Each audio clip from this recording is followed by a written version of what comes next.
Romanos 12, de 1 a 3. Quem é que escreve Romanos? Paulo. E ele escreve para um povo que se encontra numa região, numa cidade chamada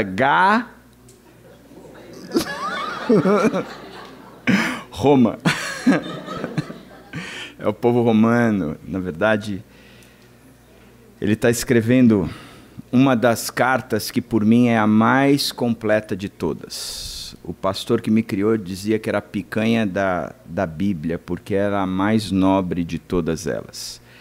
E Romanos ele é muito bacana mesmo. No capítulo 12, ele começa dizendo o seguinte: portanto, irmãos, rogo-lhes pelas misericórdias de Deus, que se ofereçam em sacrifício vivo, santo e agradável a Deus. Este é o culto racional de vocês. Não se amoldem ao padrão deste mundo, mas transformem-se pela renovação da sua mente, para que sejam capazes de experimentar e comprovar a boa, agradável e perfeita vontade de Deus.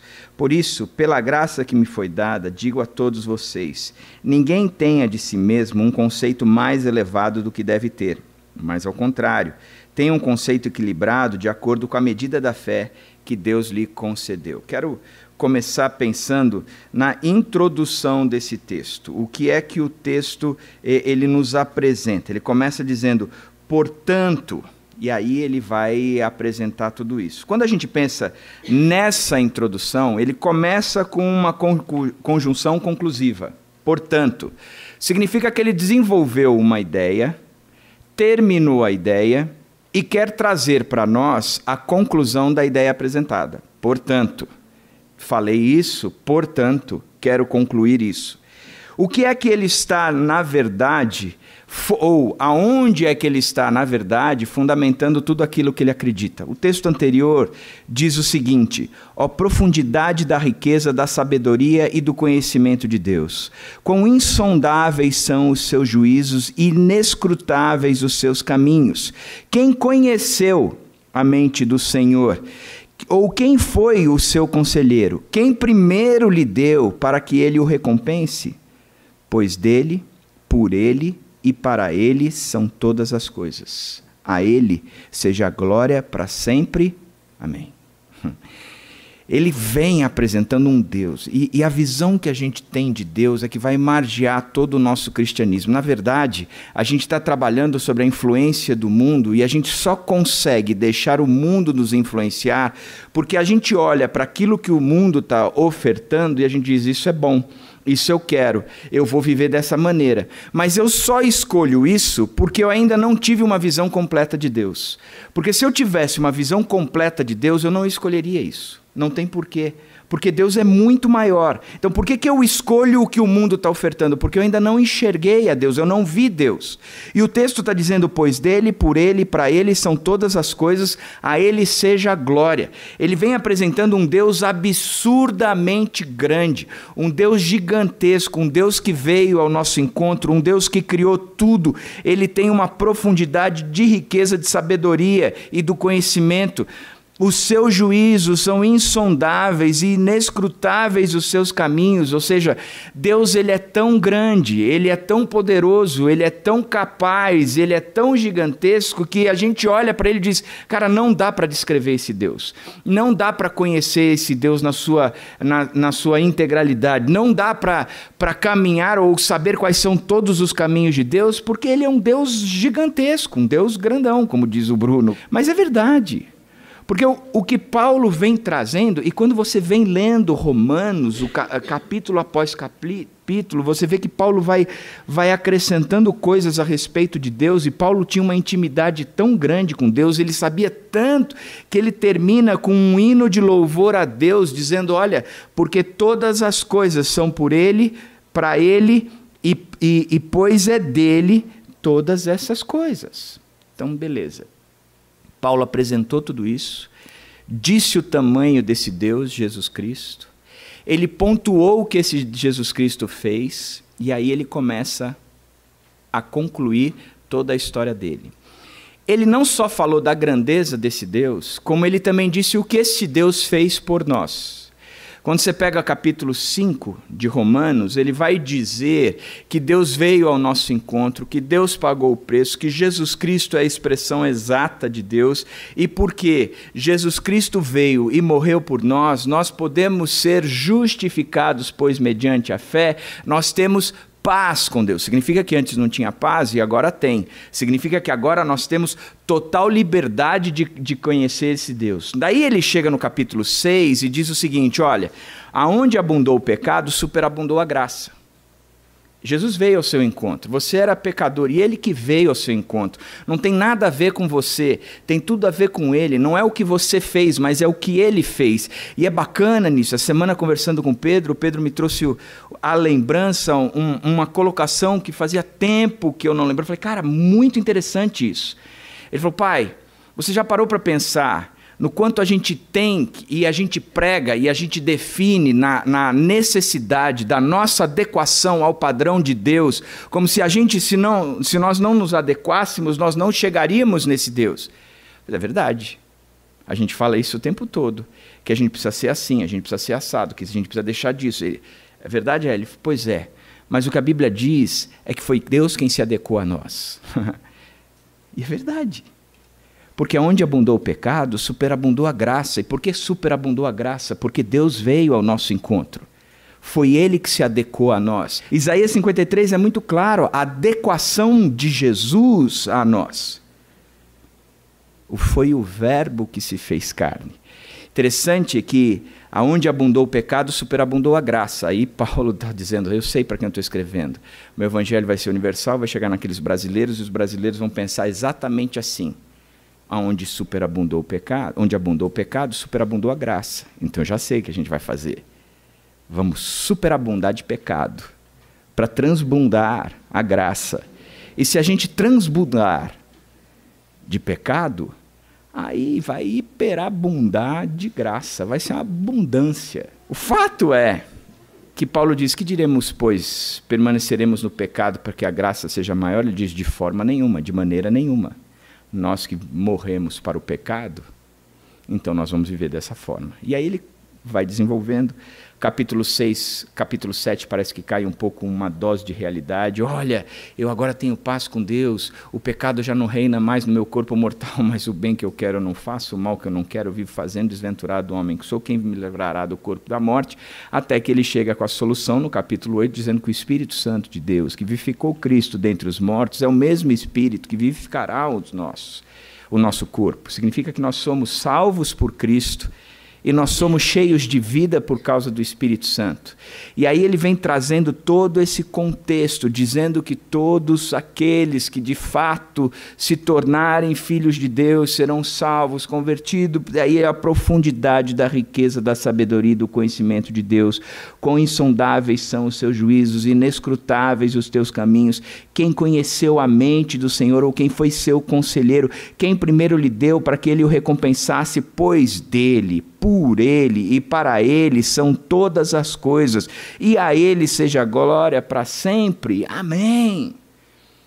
Então Paulo vem com essa crescente, dizendo, agora que vocês têm uma visão de Deus, nós fomos salvos por Jesus Cristo, nós temos paz com Deus, nós temos a vitória sobre o pecado, e mesmo naquela guerra civil de querer fazer uma coisa e fazer outra, o Espírito Santo vem e nos vivifica. Então a gente está vendo que é todo o movimento de Deus, é tudo por Ele, foi Ele que se adequou a nós, Ele que veio até nós, Ele que fez tudo isso. Portanto, agora vou concluir. Portanto, agora vou trazer aqui o conteúdo para vocês. Aí ele diz, irmãos, rogo-lhes. Ele faz uma introdução, mas ele coloca a intensidade do que ele vai falar daqui para frente.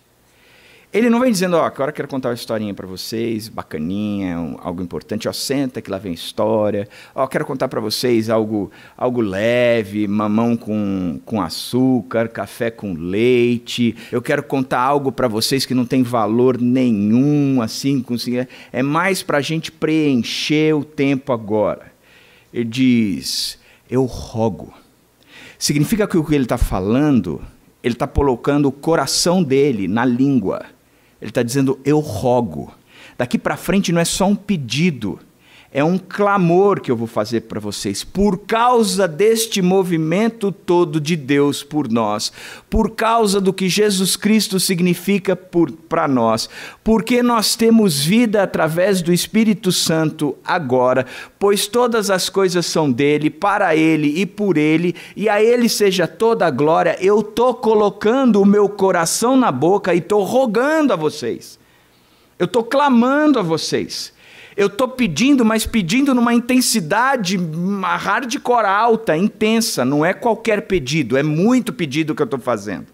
Então ele introduz, mas ao mesmo tempo que introduz, ele coloca uma intensidade. Ele está falando, ó, não é qualquer coisa, é coisa pra caramba que eu estou falando com vocês. E aí ele diz, eu rogo que se ofereçam em sacrifício vivo, santo e agradável a Deus. Eu estou rogando para vocês, e o rogar para vocês é pelas misericórdias de Deus. Interessante pensar no conceito de misericórdia. O que significa misericórdia? Qual é o contexto de misericórdia para mim e para você? Misericórdia é quando a gente vai receber uma punição, mas essa punição não é aplicada a nós. Então, vocês fizeram lá qualquer coisa que o pai ou a mãe tinha pedido. Sei lá, ó, você não pode sair de casa sem arrumar seu quarto. As tuas roupas estão todas jogadas no chão. Todas. Você não tem nada dentro do armário. Está tudo jogado no chão. Você não pode sair de casa sem arrumar o seu armário. Porque se você fizer isso, sair de casa sem arrumar o seu armário, você vai ficar sem ver a sua namorada, sem jogar videogame. E qual outra? Já acabou, né? Acabou já. Tirou as duas coisas, o cara vai ver por quê. Entendeu? Que você vai... Tirou o ar que eu respiro, pai. Eu falei, então...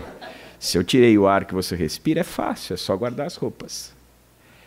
Aí o cara sai, vai para a faculdade, sei lá, Mackenzie, por exemplo, à noite, e ele não fez o que foi pedido. Pelas misericórdias, a namorada vai encontrar com ele. E o videogame, e os amigos da madrugada, jogando Fortnite, que é o som mais gostoso que a gente pode ouvir durante uma madrugada. Aquele, me ajuda, me ajuda, me ajuda, me ajuda, me ajuda, me ajuda, me ajuda, me ajuda. Oh, vem pra cá, eu toquei sozinho, tomei um tiro, velho.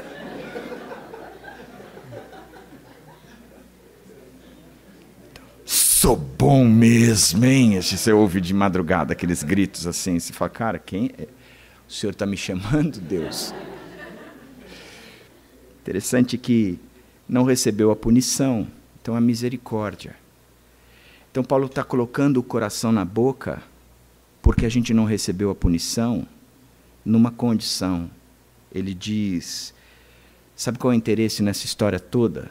O meu interesse, quando eu falo isso para vocês, é que vocês se ofereçam em sacrifício vivo, santo e agradável a Deus. Paulo vem dizendo para nós uma condição especial. Ele diz, pois todas as coisas são dele, para ele e por ele, e a ele seja toda a glória. Então, portanto, a conclusão de tudo isso é que vocês devem se oferecer em sacrifício vivo, santo e agradável a Deus. O que é que a gente oferece? Que o texto está falando. Qual é o objeto que vai ser sacrificado? Que o texto está mostrando. Você pode responder. Nós, eu. Eu não ofereço a nós, mas eu me ofereço. Eu vou me oferecer como um sacrifício vivo, santo e agradável a Deus. Primeiro, o sacrifício significa tirar vida. Não há um sacrifício. Eu vou me sacrificar essa noite. O que é que você vai? Eu não vou comer brigadeiro. Cara, isso não é sacrificar, isso é dieta, isso é abstenção de alimento, abstinência de doce, seja lá o que for. Mas sacrifício no conceito bíblico, é tirar a vida. Jesus se sacrificou por nós. Ele não deu um tempo. Ele não evitou a gente por um tempo. Ele morreu por nós. No Velho Testamento, os animaizinhos eram sacrificados por causa do nosso pecado.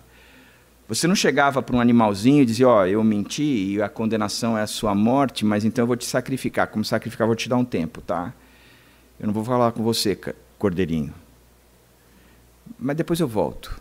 Mas agora não. Não, cara, eu vou te matar. Eu vou te sacrificar. O teu sangue tem que ser derramado para que eu seja perdoado. Significa que quando Paulo está dizendo que ele está nos oferecendo como sacrifício, que nós devemos nos oferecer como um sacrifício, significa que nós temos que oferecer a nossa vida. E uma das coisas que eu acho que o cristianismo tem sido muito mal pregado é porque a gente não compreendeu ainda que seguir a Jesus Cristo significa negar a si mesmo, tomar a sua cruz e seguir. Que seguir a Jesus Cristo, por causa de todo o movimento que ele fez, a adequação de vir ao nosso encontro, é salvo quem se sacrifica.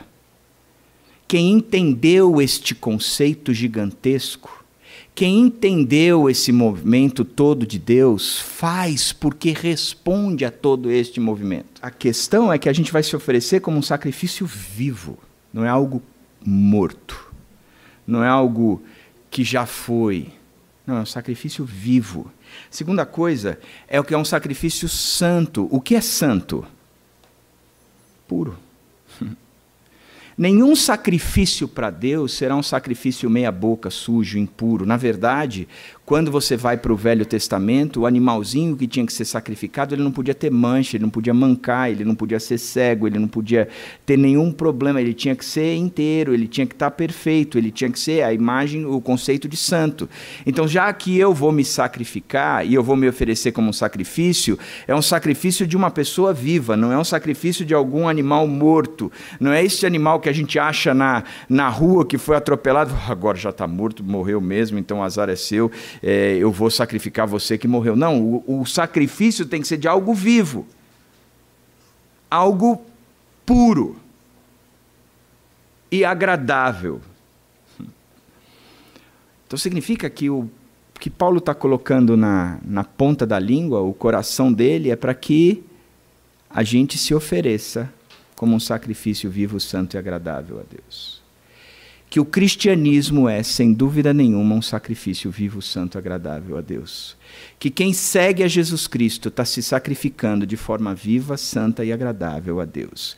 Que quem caminha ao encontro de Jesus Cristo não tem outra marca que não seja a morte.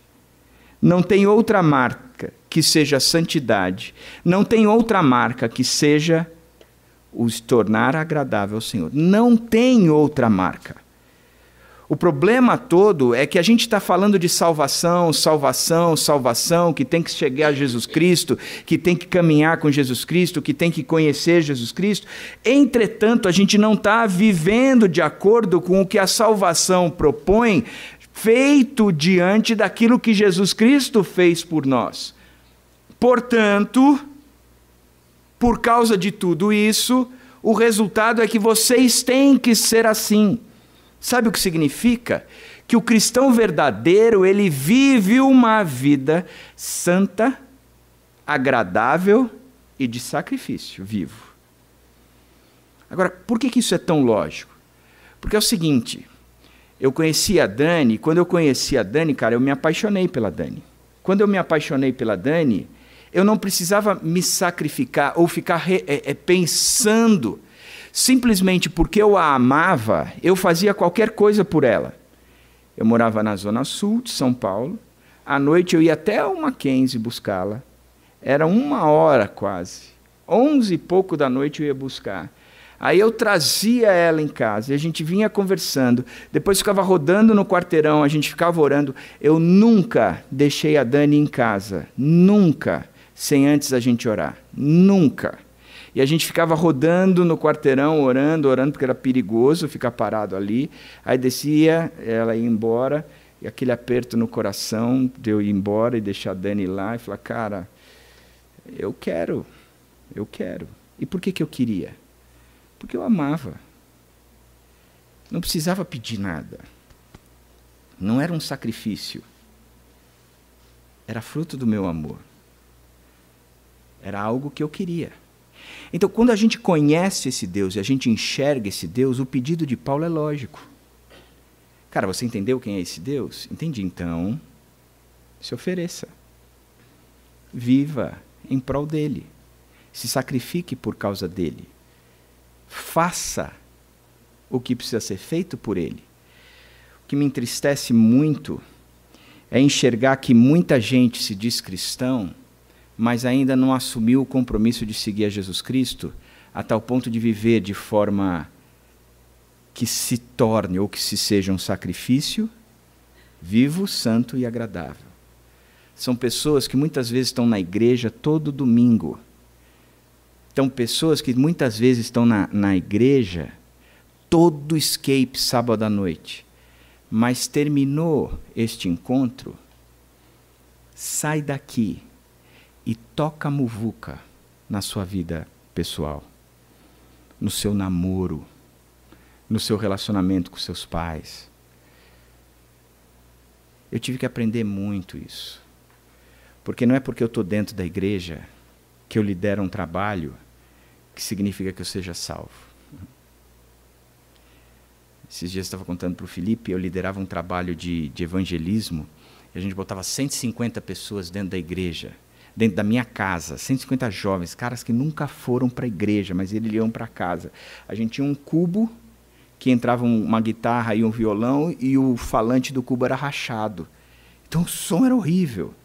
Mas a moçada cantava pra caramba. Depois eu entrava e dava uma palavra.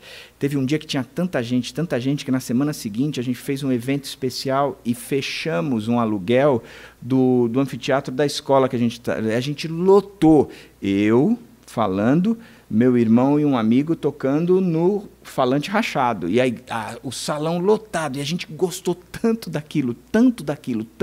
E achamos tão legal aquele movimento que a gente saiu de lá e tomou um porre. Para comemorar o movimento de Deus. Coisa incoerente, né? Como é que eu posso me apresentar com sacrifício vivo, santo e agradável a Deus, promovendo um encontro que eu digo ser de Deus, mas se eu mesmo não estou no padrão de Deus? Incoerente. Pela graça de Deus, naquela época não tinha Instagram e as redes sociais, porque a gente não divulgava. O problema de vocês hoje é que vocês ainda divulgam a falta de padrão. E quando eu vejo isso, meu coração sofre, porque eu falo, cara, não entenderam ainda o que é salvação. Não entenderam ainda. Eu tive que demorar, passar, sofrer. Este ministério Deus encerrou, este que eu liderava, por causa disso. Foi uma história triste, triste. E eu gosto muito de uma frase do Richard Foster que diz: o problema de ser um sacrifício vivo é que sempre queremos sair do altar. A gente nunca quer estar no altar para ser sacrificado. Quando você for para o seu trabalho essa semana, você vai fazer todo o esforço para se apresentar como um sacrifício vivo, santo e agradável ou não? Quando você for para a faculdade essa semana, você vai fazer todo o esforço para se apresentar como um sacrifício vivo, agradável e santo ao Senhor ou não? A gente viu a introdução, a intensidade e o interesse. Agora eu quero falar da intenção de Paulo ao escrever essa carta. Ele diz: não se amoldem ao padrão deste mundo. Que este mundo tem nos influenciado, não há dúvida. Que existem valores, que existe um movimento social, e este movimento social nos influencia, não há dúvidas. tanto não há dúvidas que nós somos influenciados por redes sociais. As redes sociais têm dirigido muito aquilo que nós somos. Na verdade, cada vez mais eu acredito que as redes sociais é uma coisa fake, onde a gente mostra o que nós realmente não somos. Não somos. Agora, que ele tem nos influenciado? Tem. A rede social, em geral, é só coisa boa, na verdade. A programação e a projeção das coisas maravilhosas. Aí, de repente, alguém posta assim, estou pensando em me matar. Aí ninguém vai na pessoa. Procura o pastor. O fulano está pensando em se matar. Ué. Por que você já não foi na pessoa? Não é você que eu tenho como um amigo na rede social? Se você se apresenta como um amigo na rede social, por que você está procurando um pastor para resolver esse problema? Você é amigo. Não é? Então vai. Mas, em geral, é tudo uma fantasia assim, que a gente está apresentando. Os relacionamentos mesmos, eles são extremamente superficiais. Não há vida nos relacionamentos. Não há vínculo nos relacionamentos. E o texto diz, não se amoldem ao padrão deste mundo. Me dá a impressão de que muitas vezes a gente quer pagar de santo dentro da igreja. Há uma briga por a pessoa ser líder. Há uma briga pela pessoa estar em evidência. Há uma briga pela pessoa estar sendo utilizada. Eu sou líder. Eu sou líder. Eu preciso entrar aí. Eu preciso fazer essa diferença. Eu preciso estar nesse escopo. Há uma briga, mas não há nenhum esforço dessa pessoa por viver de modo contrário. São pessoas que continuam nos seus namoros mostrando um padrão totalmente errado. Nos seus vocabulários mostrando o padrão totalmente errado. Na sua maneira de assistir séries, as séries que estão assistindo são padrões totalmente errados. O conteúdo dessas séries, a quantidade de imoralidade nessas séries continuam sendo extremamente inadequados. Só que a proposta é um sacrifício santo. Se é santo, é sacrificar. Isso não pode entrar. Não deve. Não me é permitido. Pois bem, se é este o propósito, ele diz, não se amoldem, é não pegar o formato, é não se confundir. Confundir é fundir com, é grudar, é estar ali. Diz, não se amoldem, não se amoldem. Cara, todo mundo lá fora faz. Bom, se todo mundo lá fora faz, então eu tenho que pensar e olhar à luz da Escritura se o que está sendo feito é sadio para mim. Se é o que eu tenho que fazer ou não. Se é o que me é permitido fazer ou não. Então, como é que é isso? Então, eu não posso me amoldar ao padrão. O meu namoro tem que ter um padrão santo. O relacionamento com os meus pais tem que ter um padrão santo. A minha postura profissional tem que ser um padrão santo. A minha postura como estudante tem que ser um padrão santo. Os meus relacionamentos têm que ser um padrão santo. A minha maneira de divertir, de ser feliz, tem que ter um padrão santo. E vou dizer um negócio para vocês, como pastor, eu, Renan, para nós fazer casamento está cada dia mais difícil. Sabe por quê? Porque o casal chega para nós e quando eles chegam, a pureza da relação já não existe mais. Já são casal que está vivendo como casal. A vida sexual ativa. Só que, biblicamente falando, não é assim. Não pode dessa forma. A preocupação em fazer festas, onde a festa tem que ter o pastor. Pastor, você faz? Eu faço. Beleza. Então eu quero propor para vocês uma coisa. Vocês vão fazer os votos de vocês. Porque o casamento em si é o que você está prometendo para ela e o que ela está prometendo para vocês e a gente vai abençoar. Isso é casamento. Ah, não quero fazer voto. Eu tenho vergonha de fazer voto. Eu tenho vergonha de falar em público. Eu tenho dificuldade de me posicionar. Eu não sei escrever. Cara, não é uma questão de escrever, é uma questão de prometer. Não é uma questão de escrever. Coloca aí que a gente revisa, mas não quero. Então tá bom. Então vou fazer aquela pergunta clássica. Você promete isso, nisso, naquilo, e na tristeza, na alegria, na doença, na saúde, na comida, na escassez de comida, no frio e no calor? Sim, eu prometo. Beleza. Acabou toda a parte, e aí chamam, colocam Rompendo em Fé, coloca as músicas todas cristãs, há um louvorzão, é um culto maravilhoso. Acabou aquilo, vai para a festa. Regada a bebida alcoólica. As últimas que eu tenho ido têm terminado em brigas, formaturas, regadas a bebidas alcoólicas. E não é o povo de fora que tem dado vexame, é o povo de dentro que está dando vexame. E aí eu olho e digo, não se amoldem ao padrão deste mundo. A minha pergunta é, nós estamos nos esforçando para isso ou não? Porque o que a Bíblia propõe é totalmente diferente, ué. O que a Bíblia propõe é extremamente, e o que é ser cristão é isso aqui, não é a liderança da igreja.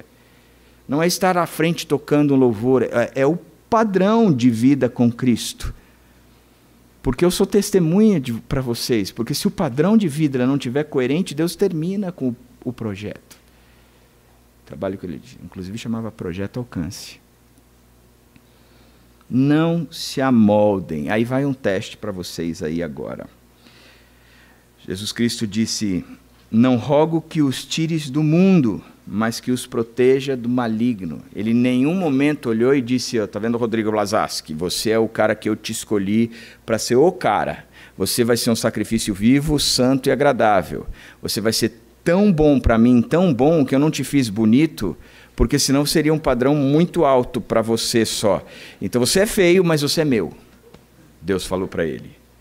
E aí tá bom, eu vou tirar você, agora eu vou te pôr numa fazenda isolada, numa área isolada, e o mundo não vai te influenciar. Pelo contrário, nós somos a luz do mundo.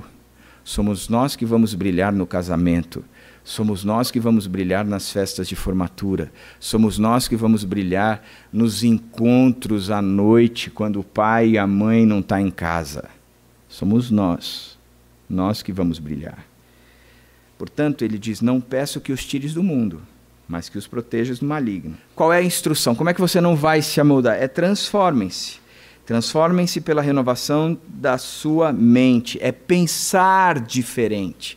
Essas 2 últimas semanas que a gente tem feito o devocional na igreja, o que tem sido interessante é que a gente tem dado um texto da Bíblia, e o texto da Bíblia com perguntas, para você olhar para o texto da Bíblia e entender o que o texto está dizendo. Não é simplesmente querer chegar a uma conclusão, não é uma conclusão, é o que o texto está dizendo por si só. Porque a Bíblia fala com a gente no que o texto está dizendo por si só. A gente não precisa forçar o texto já diz. E o que foi bacana para mim foi ver a quantidade de WhatsApp. Eu que recebo os WhatsApps, porque sou eu que envio o devocional, né, para a maior parte da igreja. A quantidade de WhatsApps de pessoas dizendo, que me marcou muito, eu nunca tinha entendido que Jesus Cristo estava no princípio da criação. Que na verdade tudo foi criado por Ele e para Ele e nele. Que Ele é o autor da nossa salvação. Eu nunca tinha entendido que Jesus Cristo era o centro do Evangelho. Cara, que coisa. No nosso grupo ontem à noite, eu achei bacana do povo lendo a Bíblia e se emocionando com a leitura da Bíblia. Não era pela explicação, era a leitura pela leitura. Eu estou entendendo esse negócio. Eu estou entendendo. Porque o que nos muda, o que transforma a nossa mente, o que modifica de fato, o que nos faz diferentes em relação ao mundo, sem dúvida nenhuma, é o Evangelho, é a palavra de Deus, é a Bíblia. Porque a gente já nasce programado, é default, o ser igual ao mundo, o valor do mundo. Uma das coisas que a gente não falou Mas para mim, uma das coisas que o mundo mais tem influenciado a igreja, que pega desde o conceito de salvação até o conceito de relacionamentos e tudo mais, é a meritocracia. Porque a gente cresce num mundo que premia aquilo que a gente fez. Então você pega a criança e diz o seguinte: se você não comer tudo, você não vai assistir Bob Esponja. Então a criança, cara, só para assistir Bob Esponja. Por quê? Porque ela tem que fazer por merecer. Verdade ou mentira? Aí a gente vai para o mundo corporativo. De que forma é que vem o bônus? Verdade ou mentira?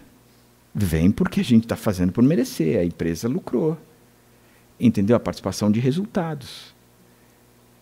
Então, se você não responder e não corresponder àquilo que é expectativa, ou seja, você não fizer por merecer, você é mandado embora. Aí você vem para dentro da igreja, ninguém entendeu ainda o que é graça. Porque a graça não é um padrão que a gente aceita. A graça é impossível de entender, que a gente não fez por merecer, mas mesmo assim, Deus desceu dos céus e veio ao nosso encontro. Ele se adequou a nós. Cara, isso é a essência do Evangelho, porque me tira do centro, porque na verdade, lá fora do Evangelho, o centro do Evangelho é a própria pessoa. Por isso que os relacionamentos são fluidos. Porque se eles não me correspondem, eu troco. Se eu não batalhar por ele, e não vale a pena batalhar por ele, eu troco. E aquilo que eu tenho dito sempre, todo relacionamento gera intimidade, toda intimidade gera conflito. Todo relacionamento gera intimidade, toda intimidade gera conflito. Hoje em dia, porque nós somos o centro do universo, é mais fácil trocar o relacionamento do que crescer, amadurecer e aprender a administrar os conflitos. Por isso que se troca de relacionamento, troca de emprego, troca de sei lá, de igreja, de grupo dentro da igreja. Porque, cara, não quero esse negócio. Não fez por merecer, não faço por merecer. E o Renan, Israel, a pessoa chega para mim e fala assim, porque eu preciso ser líder. Eu falo assim, cara, eu estou saindo das lideranças. Queria cada vez mais poder cuidar das galinhas que a gente comprou. Entendeu? Quer dizer, elas entenderam o reino. Por que você precisa ser líder? Porque uma das coisas que você precisa entender é o seguinte: lá fora você faz por merecer. E aí, se você crescer profissionalmente, você vai se tornando líder. No reino, o líder é posto como escravo, como servo. Ele não ganha espaço, ele ganha humildade. Ele não ganha cargo, ele ganha coração. É diferente. Então está errado isso. Ele diz, transformem-se, vocês têm que pensar diferente.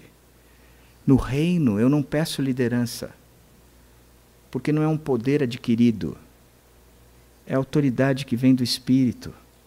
As pessoas me seguem porque sabem quem eu sou, porque reconhecem a voz do pastor, de Jesus. Então eu vou espelhar a mesma coisa, não vai me seguir porque eu assumi um cargo, vai me seguir porque o Espírito Santo está trabalhando na minha vida e isso vai trazendo as pessoas para perto, para junto, para o lado. Porque eu vou ver e falar, cara, a Gabi precisa de ajuda ali. Eu, sem ninguém pedir, eu chego do lado dela e sem ninguém ver, eu vou chegar do lado dela e falar, cara, nós estamos juntos. Nós estamos juntos aqui. Quando eu era menino, eu falava como menino, pensava como menino e raciocinava como menino. Quem disse isso foi Paulo de Tarso, em 1 Coríntios 13. Como eu penso diferente, porque eu preciso dar frutos de salvação, eu preciso ser diferente, eu não posso me amoldar ao padrão deste mundo, pelo contrário, eu preciso me oferecer em sacrifício vivo, santo e agradável a Deus. Então, este é o processo. E, por fim, a identidade, gente.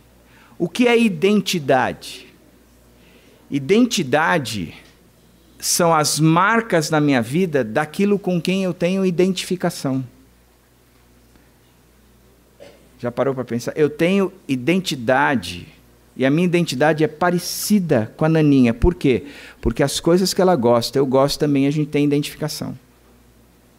Então eu tenho uma identidade com ela. Porque a gente tem identificação numa série de coisas. É interessante quando Paulo diz, ninguém tenha de si mesmo um conceito mais elevado do que deve ter. Como a gente se enxerga de forma errada. O que Paulo está tratando é, escuta, vocês estão com a identidade errada. Porque a identificação de vocês tem a ver com aquelas coisas que você gosta. E, cara, aí é que entra a idolatria. A idolatria é eu me identificar com aquilo que eu gosto. Então, a minha identidade está com aquilo, e aquilo se tornou meu Deus. Mas, eu preciso lidar com isso. Eu preciso trabalhar essa maneira. Eu não posso pensar de mim mais do que necessário eu sou de fato, e nem menos do que eu sou de fato. Eu preciso pensar com moderação. Um conceito equilibrado a respeito de mim mesmo. O conceito equilibrado a respeito de mim mesmo é, cara, eu tenho muito valor no reino. Eu tenho muito valor para Jesus Cristo. Jesus Cristo desceu dos céus e ele se adequou a mim. Significa que agora eu tenho que me apresentar a Ele de maneira correta e coerente. E assim por diante. Por isso, Paulo disse, todos nós que alcançamos a maturidade, devemos ver as coisas dessa forma. Que forma? De forma madura. De forma madura. E eu tenho certeza que você deve estar pensando o seguinte, caramba, que trabalho difícil. É difícil, porque você está sendo convidado a se apresentar como um sacrifício. É você ofertando a sua própria vida, oferecendo a sua própria vida. Entretanto, lembra quando Paulo termina dizendo, ó profundidade da riqueza, da sabedoria e do conhecimento de Deus. Deus sabe todas as coisas, Deus conhece todas as coisas e Deus é rico em todas as coisas. Significa que quando Ele olha para mim, Ele sabe tudo a meu respeito. Ele conhece tudo o que passa dentro do meu coração. E Ele tem todo o recurso, porque Ele é rico pra caramba, para me transformar, mesmo sabendo, me conhecendo. Quão insondáveis são os seus juízos e inescrutáveis os seus caminhos, Senhor. O seu juízo é, o Senhor vai olhar para mim e vai dizer, porque você está totalmente errado, a condenação vai cair agora sobre você, fogo eterno vai lhe arder e você vai sair daqui tostado. Não, são insondáveis os seus juízos. O Senhor, apesar de olhar para mim, a tua graça é maior do que o meu pecado. A segunda coisa é que são inescrutáveis, não dá para alcançar os teus caminhos, e eu estou olhando para mim mesmo, e eu estou dizendo, eu não tenho esperança. Eu, quando era moleque, nessa época que eu estava perdido, apesar, eu já tinha entendido que Deus queria que eu fosse pastor. Aos 16 anos eu entendi isso. Então, aos 18 anos eu estava perdido, liderava um trabalho, mas totalmente destruído dentro da minha cabeça. Eu passava num bairro bem central lá em São Paulo, Largo 13 de Maio, 13 de Maio, é. E aí eu vi assim, aquelas casebres bem antigos, com um corredor bem comprido, em cima uma placa, há vagas para rapazes. Eu dentro do ônibus, eu olhava e falava assim, eu não tenho esperança, eu não vou conseguir constituir família, eu não vou ser nada na vida, nenhum progresso. Eu dizia, meu fim vai ser viver num buraco desse aqui. Ó. Tinha convicção absoluta. Mas os caminhos do Senhor são inescrutáveis. E Ele é cheio de juízo. Cheio de juízo. Quem conheceu a mente do Senhor? Ou quem foi o seu conselheiro? pela graça de Deus, ninguém chegou do lado de Deus e deu um conselho a meu respeito. Porque se tivessem dado, o conselho seria certo. Mas Deus foi superior na graça. Pois dele, por ele e para ele são todas as coisas. Pois dele, por ele e para ele são todas as coisas. Deus pode transformar a sua vida. Deus pode te dar um coração novo, um coração que opta por ele, que entende que pode ser um sacrifício vivo, santo e agradável. Deus pode transformar a sua vida. Deus pode transformar o conceito que você tem a respeito de si mesmo. Ou um conceito muito elevado, muito destruído. Deus pode mudar tudo isso. Deus pode mudar a sua vida profissional e o seu futuro. Deus pode mudar, sem dúvida nenhuma, a sua família. Deus pode mudar o seu namoro pervertido. Deus pode te dar um coração sossegado, mesmo você não tendo namorado. Deus pode. Deus pode. Sabe por quê? Pois é dele, por ele e para ele são todas as coisas. Ele continua sustentando todas as coisas nas mãos e ele não perdeu o controle. Não perdeu o controle.